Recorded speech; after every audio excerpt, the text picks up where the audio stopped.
అనుదిన వాగ్దానం, daily promise. దేవుని నామానికి మహిమ కలుగును గాక. మన ప్రభువును ప్రియరక్షకుడైన యేసుక్రీస్తు వారి శుభనామంలో మీకు నా హృదయపూర్వక వందనాలు తెలియజేస్తున్నాను.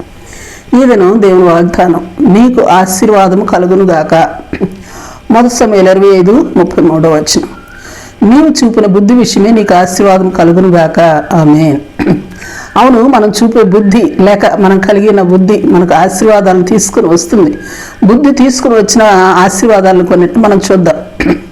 మత్తయి సువార్త 7:24-25 బుద్ధిమంతుడు తన బుద్ధిని ఉపయోగించి బండ మీద తన ఇంటిని కట్టుకున్నాడు.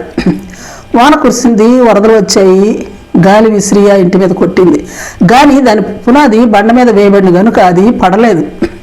ఇక్కడ బుద్ధిమంతుడు అంటే యేసు దేవుని మాటలు విని వాటి చొప్పున చేయవాడు, దేవుని చిత్తానుసారంగా చిత్త ప్రకారము జీవించువాడు అని ఇక్కడ మనం గమనించగలం.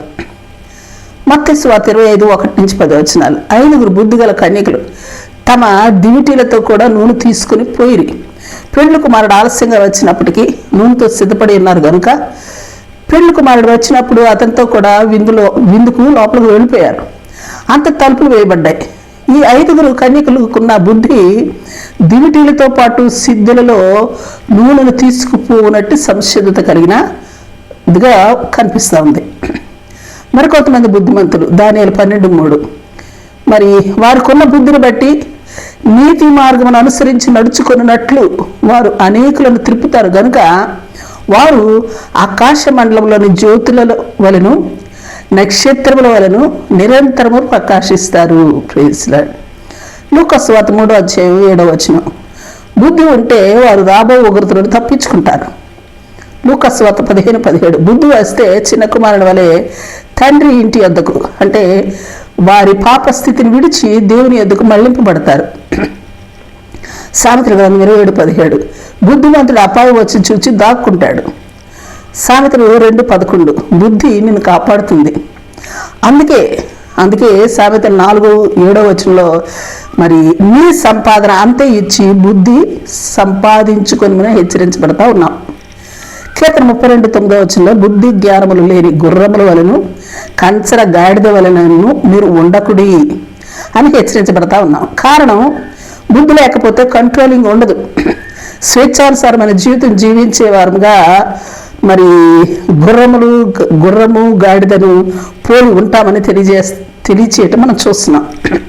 అందుకే కీర్తన 119:34 దావీదు మహారాజు నీ ధర్మశాస్త్రం అనుసరించటకు నాకు బుద్ధి దయచేయమని దావీదు వల్ల మనం కూడా ప్రార్థించాల్సిన ఆవశ్యకత ఎంతైనా ఉందని మనం గమనించగలం. అందుకే 1 కొరింథీ 10 మరి 6-11 వ్రాయబడిన ప్రకారం చెడ్డ వాటిని ఆశించుకుంటున్నట్లును యుగాంతమందున్న మనకు బుద్ధి కలుగునట్లును దేవుని వాక్యమునందు దృష్టాంతములుగా మన కొరకే వ్రాయబడి ఉన్నవని పౌలు భక్తులు గుర్తు చేస్తూ ఉన్నాడు. 1 సమూయేలు 18:14 నుండి ఓ ఉదాహరణ మనం గమనించగలం. దావీదు సమస్త విషయంలోనూ బుద్ధి కలిగి ప్రవర్తింపగా యెహోవా అతనికి తోడై ఉన్నాడన్న విషయము బుద్ధి ఆవశ్యకతను మనకు తెలియజేస్తా ఉంది. మరో ఉదాహరణ 1 రాజులు 3:7-13 చూసినట్లయితే రాజైన సొలొమోను నన్ను రాజుగా నియమించావు, కార్యములు జరపటానికి నా బుద్ధి చాలదు, కాబట్టి నాకు దయచేయమని చెప్పి ప్రార్థించాడు.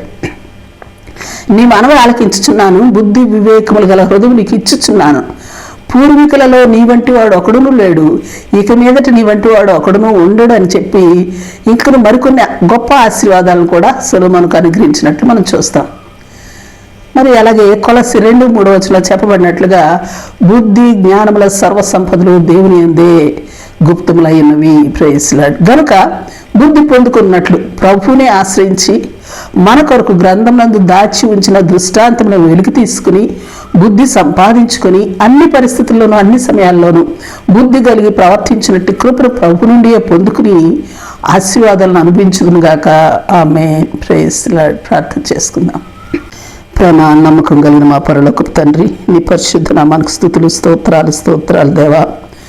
మా ప్రతి పరిస్థితుల్లోనూ బుద్ధి కలిగి జీవించి స్థిరమైన జీవితం, సిద్ధపాటు కలిగిన జీవితం, నీ కంట్రోల్లో స్వేచ్ఛానుసారంగా కాక నీ వాక్యానుసారమైన జీవితం జీవించినట్లును, మేము ఎదుర్కొనే ప్రతి పరిస్థితుల్లో వివేకము కలిగి జీవించినట్లును, చెడ్డ వాటిని ఆశించకుండానట్లును, మాకు ఎదురయ్యే అపాయాలు ఉగ్రతలను తప్పించుకున్నట్లును, నీ ఆశీర్వాదాలను ఎల్లవేళలా పొందుకున్నట్లును బుద్ధి కలిగి జీవించినట్లే.